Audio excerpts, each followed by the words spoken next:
Westeros has 7 kingdoms, but the Iron Islands have hundreds. Every ship on the waves is a kingdom, and every captain on his deck is a king. Mainlanders will bow to a man whose only claim is dropping out of the right cunt. But the Ironborn spend their lives at sea. We know that if a captain is weak, his men drown. If he's foolish, his men drown. But if he's strong, his men carve their names into the world with blood, steel, and song. Any man with a ship may claim the Salt Throne, but the rest of the Ironborn have to give it to him in the Kingsmoot.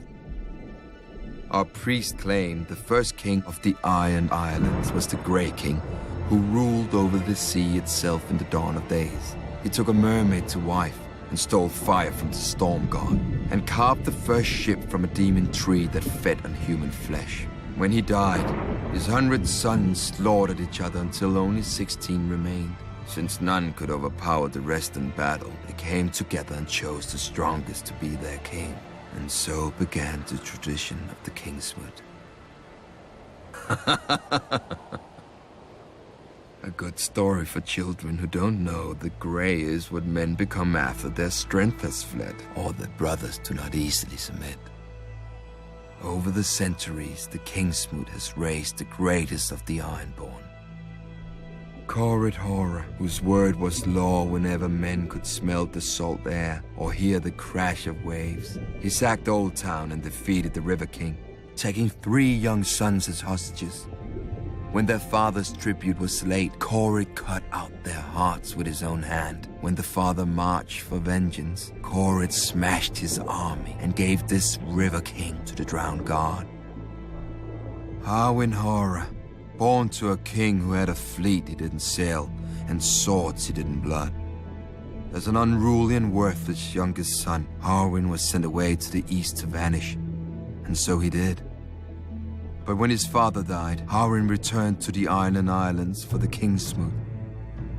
An elder brother objected, so an elder brother fell off a horse, and at the Kingsmoot no man objected.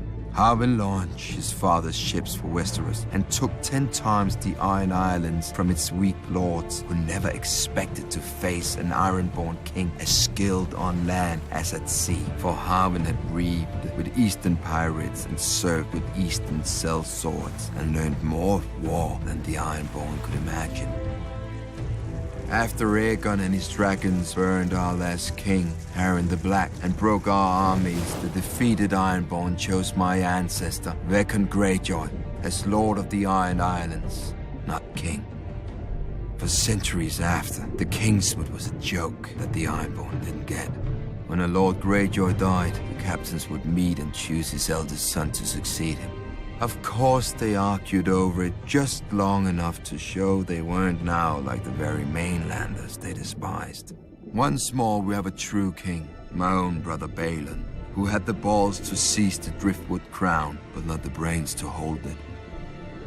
He is the first king the Iron Islands have had in centuries, and the fool would be the last. The Kingsmoot once chose him over me. They will not have that choice next time.